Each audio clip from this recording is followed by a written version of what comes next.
아멘. 기도하겠습니다. 은혜의 주님, 세상 가운데서 한 주간도 주님의 거룩한 백성들을 구별하여 주셨다가 주님께서 만세 전부터 복 주시기로 작정하신 주님의 날, 하나님께서 택하신 백성들 원근 각처에서 불러 모아 주시니 감사를 드립니다.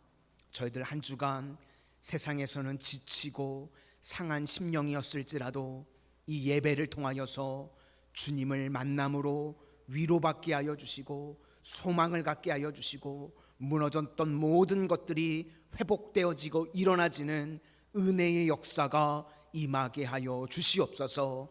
그리하여서 세상에서 두려움과 염려와 걱정으로 이 자리에 나왔을지라도 이제 예배를 마치고 돌아가는 발걸음들 가운데는 평안과 은혜와 감사로 돌아갈 수 있도록 인도하여 주시옵소서.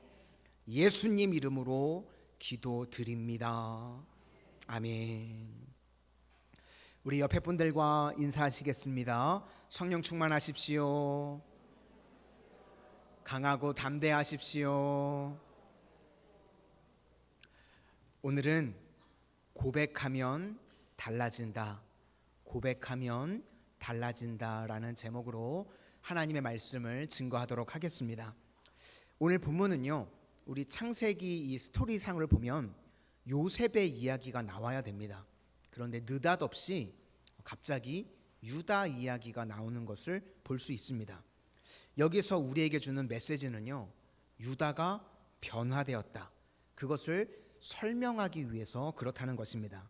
이제 이후에 보면요, 유다의 역할이 굉장히 중요합니다. 가정에서는 중재자의 역할을 유다가 하게 되고요, 이후에 요셉을 만나게 됐을 때는 이 유다가 희생자의 역할을 감당하게 됩니다.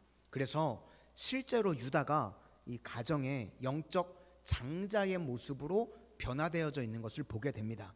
그런데 만약 오늘 38장의 내용을 보지 않는다면 우리가 왜 유다가 이렇게 변화되었는지 알 수가 없다는 것입니다. 그래서 유다가 변화된 이유가 무엇인가, 그것을 보여주기 위해서 오늘 38장의 내용이 삽입되어졌다고 생각이 되어집니다. 그러니까 변화의 과정, 변화의 배경이 무엇인지 우리에게 보여주고 있다는 것입니다. 오늘 본문을 다른 말로 하면요, 십자가장이라고 할 수가 있습니다. 여기서 유다가요, 자기 자신이 죄인이라는 것을 철저하게 깨닫게 됩니다. 그리고 자기 자신은 아무런 의의가 없다는 것을 깨닫는 시간이 됩니다. 그러므로 살 길이 무엇인가? 은혜가 필요하다는 것입니다. 신약적인 표현으로는 십자가만이 살 길이라는 것입니다. 우리도 마찬가지입니다. 은혜 붙들어야 변화가 되고요, 믿음 붙들어야 변화가 되는 줄로 믿습니다.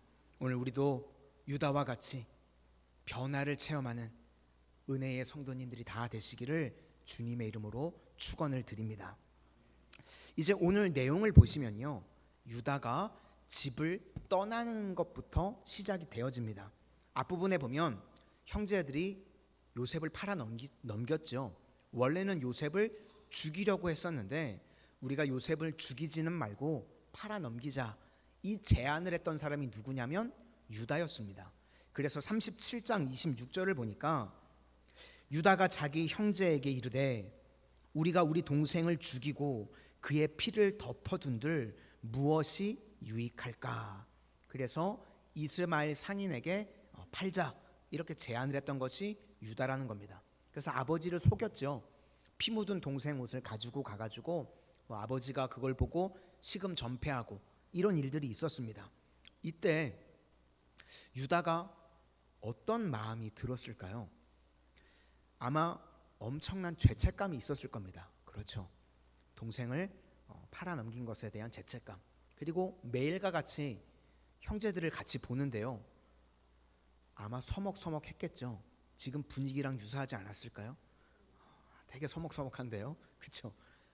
아마 같이 얼굴을 매일 볼 때마다 말 섞기도 아마 쉽지 않았을 것 같습니다.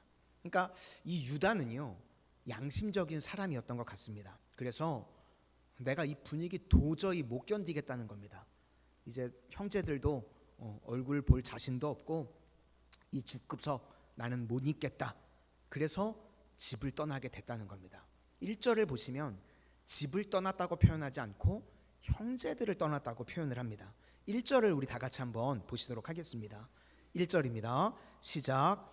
그 후에 유다가 자기 형제들로부터 떠나 내려가서 아둘람 사람 히라와 같이 하니라.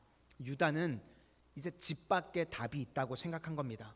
이 지옥 같은 집안 못 있겠다. 동생 죽이려고 하고 팔아넘긴 형제들 나 여기 못 있겠다. 그래서 집을 뛰쳐나왔다는 겁니다. 그리고 난 다음에는 이제 유다가요 사사기 같은 인생을 삽니다.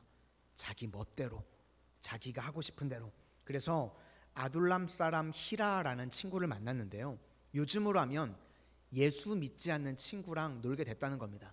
예수 믿지 않는 친구랑 세상 놀이, 세상껏 방황하면서 사는 그런 삶을 유다가 살게 됐습니다. 나중에 보니까 가나안 사람 수아의 딸이라는 여자를 만났는데 이것도 정식으로 결혼을 했던 것 같지는 않고요, 눈이 맞아가지고 동거 형태로 살았던 것 같습니다. 그래서 3명의 자녀를 낳습니다. 첫째가 엘, 둘째가 오난, 셋째가 셀라. 이렇게 3명의 자녀를 낳습니다. 그리고 그가 거주해서 살았던 곳의 이름이 뭐냐면 거십. 이걸 히브리 말로는 이 뜻은 실망시키는 곳이라는 뜻입니다. 그러니까 상징적인 의미가 있는 거겠죠. 자기 멋대로 살았더니 만족함이 있는 것이 아니라 나에게 실망만 주게 되더라. 그래서 거십이라는 것입니다. 2절부터 5절까지를 한번 보시도록 하겠습니다. 2절부터 5절까지입니다. 시작. 유다가 거기서 가나안 사람 수아라는 자의 딸을 보고 그를 데리고 동침하니 그가 임신하여 아들을 낳음에 유다가 그의 이름을 엘이라 하니라. 그가 다시 임신하여 아들을 낳고 그의 이름을 오난이라 하고 그가 또다시 아들을 낳고 그의 이름을 셀라라 하니라. 그가 셀라를 낳을 때에 유다는 거십에 있었더라. 만족도 없고 실망만 있어서 집안을 떠났는데 오히려 더 답답해지는 인생이 되었다는 것입니다. 요즘식으로 이야기하면 교회에서 실망을 해서 교회를 뛰쳐나갔는데 더 인생이 꼬이게 됐다, 뭐 이런 식으로 표현할 수도 있겠죠. 이제 거기서요 며느리를 삼습니다. 첫째 아들이 엘이었는데 다말이라는 며느리를 드리게 됩니다. 그래서 결혼을 시켰는데 성경에 자세한 이유는 나와 있지 않는데 이 첫째 아들이요 악함으로 하나님께서 죽이셨답니다. 그러니까 신앙적인 삶을 살았던 건 아니겠죠. 악한 인생을 살다가 첫째가 엘이 죽었습니다.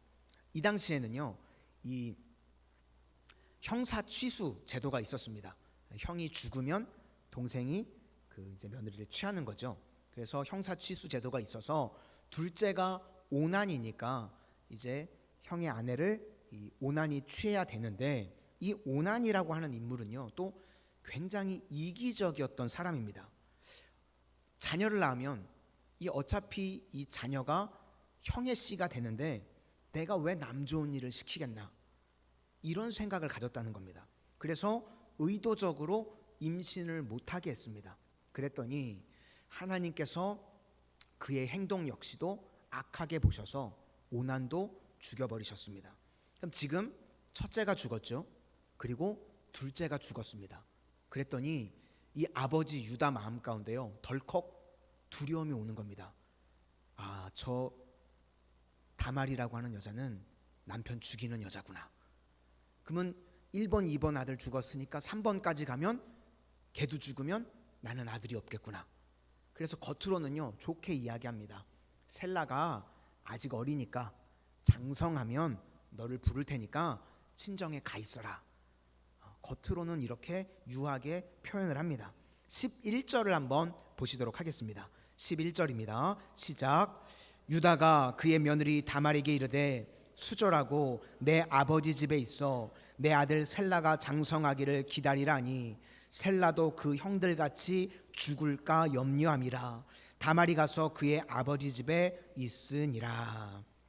그리고 난 다음에 이제 설상가상으로요, 이 자신의 아내도 죽게 됩니다. 공동체를 떠나면 행복할 줄 알았는데 오히려 인생이 뒤죽박죽이 되었다는 것입니다. 오늘날 코로나 이후에요, 이 교회를 회피하려고 하는 현상들이 많이 일어나고 있다고 합니다. 그런데 우리 성도님들 잊지 마시기를 바랍니다. 우리는요, 넘어져도요, 교회 울타리 안에서 넘어져야 살 길이 있는 겁니다. 교회 떠나고 말씀 떠나고 예배 떠나면요, 더 뒤죽박죽이 되는 인생이 된다는 것입니다. 유다가 집을 떠났죠. 문제가 해결될 줄 알았는데 오히려 인생이 더 뒤죽박죽이 되었다는 것입니다. 요셉을 구덩이에 집어넣었는데 지금 보니까 유다의 인생이 구덩이에 빠진 인생이 되었습니다. 그런데 우리가 지난주에 살펴보았죠. 구덩이가 끝이 아닙니다. 유다도요, 구덩이에 빠졌지만 구덩이가 끝이 아니었습니다. 하나님께서 개입하십니다. 하나님의 은혜로 말미암아 유다가 다시 살아나게 되더라는 것입니다. 그래서 오늘은요, 두 사람에 대해서 한번 살펴보기를 원합니다. 첫째는 며느리 다말이 어떻게 살아났는가, 그리고 두 번째로는 유다가 살아나는 것, 이 두 가지를 살펴보도록 하겠습니다. 첫 번째로 이 다말이라고 하는 며느리가 어떻게 살아나게 됐는가? 이방 여인입니다. 그런데 그가요, 믿음을 선택했다는 것입니다. 마치 룻기에 나오는 룻과 상당히 유사합니다. 다말에게 있어서 가장 중요한 게 뭐냐면 신앙이었습니다. 그래서 그 가문에 흐르는 믿음을 다말이 붙들었다는 겁니다. 친정으로 돌아갔죠. 이 당시 문화에 의하면요, 재혼을 해도 아무런 문제가 되지 않습니다. 그런데 다말이 이 유다의 집안에 있으면서 보고 들은 게 있죠. 할아버지 아브라함의 하나님, 그리고 그 다음 누구죠? 이삭의 하나님, 그 다음이 야곱의 하나님, 그리고 지금 유다의 하나님. 이걸 보니까 하나님께서 함께 하시는 족장 가문이라는 걸 보게 된 겁니다. 그죠? 그래서 이게 축복의 계보고 믿음의 가문이구나. 그래서 내가 이 믿음의 유산을 이어야 되겠다라고 다말이 결심을 했던 겁니다. 그러니까 다말이 이 가정에서 아들을 낳으려고 했던 이유는 신앙적인 목적 때문에 그랬다는 겁니다. 룻도 그랬죠. 나오미를 따라가려고 하니까 어머니가요, 안 따라와도 된다고 그럽니다. 그런데 그렇게 룻이 따라갔던 이유는 신앙적인 문제 때문에 그랬습니다. 룻은 모압 여인이었죠. 이제 모압 땅으로 다시 돌아가면요, 다시 우상 숭배를 해야 되는 겁니다. 그러니까 이제 나는 결단코 내 삶 가운데 우상 숭배는 하지 않고 하나님만을 섬기겠습니다. 신앙적인 결단이었다는 겁니다. 그래서 룻기 1장 16절 말씀에 어머니를 떠나며 어머니를 따르지 말고 돌아가라 강건하지 마옵소서. 어머니께서 가시는 곳에 나도 가고 어머니께서 머무시는 곳에 나도 머물겠나이다. 어머니의 백성이 나의 백성이 되고 어머니의 하나님이 나의 하나님이 되시리니. 그러니까 신앙적인 결단이었다는 겁니다. 마찬가지로 다말도요, 신앙적인 결단이었다는 겁니다. 이 집을 보니까요, 믿음의 기업이 있다는 겁니다. 찬송가 435장이죠. 나의 영원하신 기업. 이게 생명보다 귀하다는 겁니다. 이 다말이요, 이 가정에 흐르는 믿음의 유산, 믿음의 기업을 보고 내가 그것을 잊기를 원한다고 이제 다짐을 했다는 겁니다. 지금 이 내용을요, 윤리적으로 보면 사실 설명이 안 되는 내용이죠. 그런데 하나님께서는 이 여인을요, 그 믿음을 보셨다는 겁니다. 행위 자체가 아니라 그의 믿음을 보셨다는 겁니다. 이 며느리가요, 시아버지를 살펴보니까요, 상태가 지금 메롱입니다. 우리 성도님들 상태 말고요. 네. 시아버지를 보니까요, 상태가 안 좋아요. 그래서 얼마든지 아버지가 창녀와도 관계를 가질 수 있겠다, 이런 생각을 다말이 했었던 것 같습니다. 우리가요, 이 땅을 살아가는 동안이요, 세상의 사람들이요, 우리를 다 바라보고 있습니다. 그래서 내가 하는 행동, 내가 하는 말, 내가 뭘 아는지 어떨 때는 나보다 나를 더 잘할 때가 있습니다. 그래서 똑똑한 사기꾼들이요, 내가 뭘 아는지 잘 읽어내니까요, 그것을 통해서 뭐 함정을 파기도 하고 나를 시험에 들게도 하는 일들이 벌어지죠. 여기도 유다의 마음을 며느리가 다 읽어냈습니다. 지금 아내가 죽어서요, 애도 기간입니다. 그렇죠? 그러면 남자들이요, 정신 차려야 되는 거 아닙니까? 남자들이 문제예요. 아내가 죽었으면요, 애도의 기간을 가져야 되는데 어떤 사람이 와서 이야기합니다. 당신 시아버지가 지금 양털 깎으러 딥나로 왔다. 며느리가 알고 있습니다. 시아버지는 언제든지 무슨 짓이라도 할 수 있는 사람이다. 그래서 과부의 옷을 벗고 창녀의 옷을 입고요, 몸을 파는 거래를 합니다. 그랬더니 아니라 다를까 바로 넘어옵니다. 그래서 이 아내가 죽은 애도 기간에도 정신을 차리지 못하고 그렇게 사는 사람이 유다였습니다. 근데 또 현찰이 없습니다. 현찰이 없으니까 이 담보물을 요구하니까 뭐를 주냐면 도장, 그리고 끈, 그리고 지팡이. 이 당시에는 이게 신분증과 같은 역할을 했다고 합니다. 그래서 이거 맡기고 잠자를 했습니다. 그랬더니요, 덜컥 임신이 됐다는 겁니다. 참, 임신이 이럴 때 돼요. 그렇죠? 희한하죠. 임신이 돼야 될 때는 참 힘든데 뭐 이상한 때 하여튼 임신이 덜컥 됩니다. 18절 한번 보시도록 하겠습니다. 18절입니다. 시작. 유다가 이르되 무슨 담보물을 내게 주랴. 그가 이르되 당신의 도장과 그 끈과 당신의 손에 있는 지팡이로 하라. 유다가 그것들을 그에게 주고 그에게로 들어갔더니 그가 유다로 말미암아 임신하였더라. 덜컥 임신이 됐습니다. 그리고 이제 석 달 정도의 시간이 흘렀는데 며느리에 대한 이야기가 들려오는 겁니다. 임신을 했다는 이야기가 들려옵니다. 그랬더니요, 이제 유다가 노발대발을 합니다. 어디서 행음을 하고 임신을 하느냐. 보통 이 당시에 이럴 때는요, 돌을 쳐서 죽이는 건데 유다가 화가 안 풀리니까요, 이 불을 질러서 불태워서 죽여버리라고 이야기를 합니다. 요즘 많이 쓰는 말이 있죠. 내로남불 아시나요? 내가 하면 로맨스고요, 남이 하면 불륜이죠. 지금 유다는요, 더 악한 죄인임에도 다말의 모습을 보면서요, 지금 길길이 뛰고 있습니다. 그렇죠? 우리도 그렇습니다. 많은 순간 나의 죄에 대해서는 외면을 하죠. 그런데 다른 사람의 죄악을 보면서요, 우리가 참지 못하고 분노하고 길길이 뛸 때가 많이 있다는 겁니다. 그런데 이 다말은 굉장히 침착하고 지혜로운 여인이었습니다. 그래서요, 다말이 이렇게 이야기합니다. 이 물건의 임자가 나를 임신시켰습니다. 그러면서 유다의 도장, 끈, 지팡이를 보여줍니다. 여기서 이제 중요한 게 나오는데요, 유다가 그것을 보자마자 더 이상 분노하지 않습니다. 그리고 뭐라고 이야기하냐면 그는 나보다 옳도다.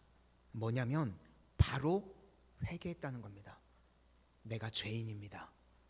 내가 잘못했습니다. 그리고 나서 쌍둥이를 낳습니다. 첫째가 베레스, 애를 베린 거죠. 그래서 이제 베레스를 낳고 둘째가 세라. 이 베레스가요, 예수님의 족보에 오르는 자가 되었습니다. 성경은 이 다말의 선택을요, 유다 가문에 머무는 선택이었고 믿음의 선택이었다고 표현을 합니다. 특별히 룻기서 4장 12절을 보니까 룻이 보아스를 통해서 자녀를 낳을 때 룻이 뭐라고 이야기를 하냐면, 여호와께서 이 젊은 여자로 말미암아 내게 상속자를 주사 내 집이 다말이 유다에게 낳아준 베레스의 집과 같게 하시기를 원하노라 하니라. 그러니까 다말을 통해서 베레스를 낳은 것을 믿음의 행위로 성경은 보고 있다는 것입니다. 마태복음 1장에도 예수님의 족보 가운데 다말이 다말이 베레스에 나온 것을 대해서 기록을 하고 있죠. 그러면 신약에서는 이 다말과 가장 비슷한 여인이 누구인가? 수로보닉의 여인이었던 것 같습니다. 수로보닉의 여인은 어떤 믿음인가 하면요, 악조건 속에서도 불구하고 끈질기게 믿음을 붙드는 여인이었습니다. 예수님께서요, 수로보닉의 여인이 나가니까요, 평소 때와는 다릅니다. 이렇게 거절하시는 분이 아니시는데 계속 거절하시죠. 그리고 마지막에는요, 견디기 힘든 이야기를 하십니다. 자녀의 떡을 취해서 개들에게 주지 않는다. 나보고 개라는 거잖아요. 도무지 견딜 수가 없는 것 같은 말을 예수님께서 하셨습니다. 그런데도 이 정도면 가야 되는데 이 여인이 예수님께 뭐라고 이야기하냐면, 예수님, 맞습니다. 옳습니다. 그런데 그 자녀의 상에서 떨어지는 부스락이라도 개들이 먹습니다. 그러니까 견디는 믿음이었다는 거죠. 그랬더니 그것을 보시고 주님께서 고쳐주시고 구원해 주셨을 뿐만 아니라 모든 은혜와 축복을 그 여인 가운데 부어 주셨습니다. 이것이 바로 다말의 모습이라는 겁니다. 최악의 조건이죠. 그런데요, 끝까지 믿음을 붙듭니다. 결코 믿음을 버리지 않았다는 것입니다. 어떠한 상황과 조건이 있다고 할지라도요, 핑계대지 않았습니다. 결코 믿음을 놓지 않았다는 것입니다. 그랬더니 성경에서 메시아를 낳는 조상이 되고요, 성경 도처에서 다말이 이방인임에도 불구하고 이름이 계속해서 등장을 합니다. 우리 성도님들도요, 어떠한 상황과 조건에 있든지 끝까지 믿음을 놓지 않는 다말과 같은 믿음으로 승리하는 인생들이 다 되실 수 있기를 소망합니다. 우리가 마지막 때에 특별히요, 이런 믿음이 중요하다는 것입니다. 마태복음 24장 13절 말씀에 그러나 끝까지 견디는 자는 구원을 얻으리라. 말세에는요, 우리의 믿음을 넘어뜨리게 하고 실족하게 하려고 하는 사람들이 많이 등장을 한답니다. 그런데 그때에도 끝까지 믿음을 붙들 수 있는 다말과 같이 승리하는 우리 온 성도님들이 다 되시기를 주님의 이름으로 축원합니다. 다음으로 변화된 유다의 이야기를 살펴보도록 하겠습니다. 유다에게 있어서 제일 중요한 것은요, 입술의 고백입니다. 이 고백하는 믿음이 중요하다는 것입니다. 그는 지금 자기 멋대로였죠. 자기 멋대로 힘들다고 집안을 뛰쳐나갔습니다. 이 말씀을 떠났다는 것과 똑같은 거죠. 그랬더니 인생이 뒤죽박죽이 되었습니다. 아내가 죽은 애도 기간임에도 불구하고 창녀를 찾아가서 담보물을 주고, 또 그거 이제 찾아오라고 친구 이 아둘람 사람 히라를 시켜서 그거 가져오라고 그랬더니 가봤더니 그 동네에는 창녀가 없다는 것입니다. 그랬더니 뭐라 그러냐면, 이 유다가 변화되기 이전에는요, 항상 남의 시선 때문에 부끄럽다, 두렵다, 그리고 남 탓합니다. 친구에게 너가 못 찾아왔다고 남 탓하는 인생. 유다의 나쁜 태도도 한번 보겠습니다. 23절입니다. 23절에 유다의 태도를 한번 보시도록 하겠습니다. 시작. 유다가 이르되 그로 그것을 가지게 두라. 우리가 부끄러움을 당할까 하노라. 내가 이 염소 새끼를 보냈으나 그대가 그를 찾지 못하였느니라. 그러니까 유다가 변화되기 이전까지는요, 나로 살지 못하고요, 항상 남으로 살았다는 겁니다. 예수님께서도요, 창기와 세리는 만나 주셨죠. 그런데 바리새인들은 만나지 못했습니다. 왜 바리새인들이 만나지 못했죠? 가면 쓰고 자기 자신으로 예수님 앞에 나아가지 못했습니다. 세리와 창기는요, 죄인이었습니다.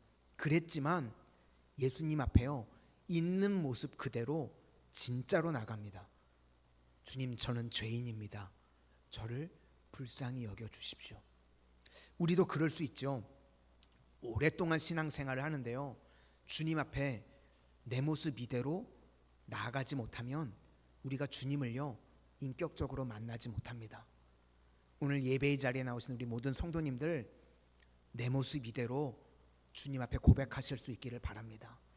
주님 앞에 가면 쓰지 말고 나의 죄악된 모습 그대로, 나의 연약한 모습 그대로 주님 앞에 나아가는 우리 성도님들이 되실 수 있기를 바랍니다.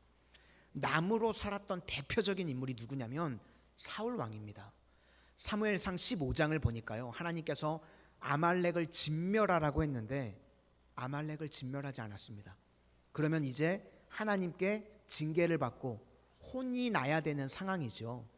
그런데 사울의 태도가 어떠냐면 사무엘상 15장 30절을 보니까 내가 범죄하였을지라도, 지금 자기가 죄를 지은 걸 알고 있는 겁니다. 이제 청하옵나니 내 백성의 장로들 앞과 이스라엘 앞에서 나를 높이사 나와 함께 돌아가서 내가 당신의 하나님 여호와께 경배하게 하소서 하더라. 그러니까 내가 죄를 지었을지라도 백성들 앞에서 나를 좀 높여주고 사무엘 선지자 당신 나랑 같이 가서 나 좀 폼 좀 나게 해주십시오 라고 했다는 겁니다. 그러니까 사울은요, 지금 내가 하나님 앞에 있다고 하는 의식 자체가 없었습니다. 그렇죠. 늘 남 시선 의지하고 난 시선 바라보는 인생, 그랬더니 하나님 만나지 못하고 무너지는 인생이 되었다는 것입니다. 그런데 지금 유다는요, 이 다말이라고 하는 며느리 때문에 정신을 차리게 됐습니다. 무너지는 인생이었는데 다말 때문에 깨닫게 됐죠. 자기가 저거 죽여버려야 돼, 그렇게 이야기를 했는데 그를 임신시킨 사람이 이 사람입니다 하고 담보물을 가져왔는데 누구 거죠? 자신의 것입니다. 그렇죠? 그랬더니 26절에서 이렇게 고백합니다. 그는 나보다 옳도다. 이때 꼬꾸라진 겁니다. 내가 죄인입니다. 나는 은혜가 필요합니다. 회개했다는 겁니다. 이렇게 입술로 회개하기 시작할 때요, 하나님의 은혜가 밀어닥치게 되고 그의 인생이 변화되게 되었다는 것입니다. 우리 모두가요 다 유다입니다. 유다 같은 모습으로 살아갈 때가요 우리가 너무나도 많이 있다는 것입니다. 그런데 회개의 순간은 입술로 하는 것입니다. 그는 나보다 옳도다. 나는 죄인입니다. 이것이 바로 십자가를 만나는 순간이라는 것입니다. 사람이요 언제 변화가 되는가? 고백할 때 변화가 됩니다. 내 입술로 고백할 때요 변화가 되게 된다는 것입니다. 이 중고등 학생들이요, 선생님들께서 그런 말씀을 많이 하시는데 잘못을 했을 때 선생님들이 야단을 치면서 너 잘못했다고 그래, 좀 강요 같지만 그렇게 이야기를 하실 때가 있죠. 너 빨리 잘못했다고 그래. 그러면요 이 학생들이 잘못했어요 라고 그렇게 고백을 하면요 고백을 함과 동시에 변화가 된다고 합니다. 그런데 학생들 중에요 너 잘못했다고 그래 그러는데 고집이 센 학생들이 있죠. 절대로 말 안 하는 아이들이 있습니다. 뭐 두드려 패고 뭘 별짓을 했어도 잘못했다고 말 안 하는 아이들이 있죠. 그러면 그 학생들은요 나중에 큰 인물 됩니다. 좋은 쪽 의미로 아니고요, 나쁜 의미로 대도가 된다든지 어디 신문 일면을 장식한다든지 변화가 안 되거든요. 그렇죠?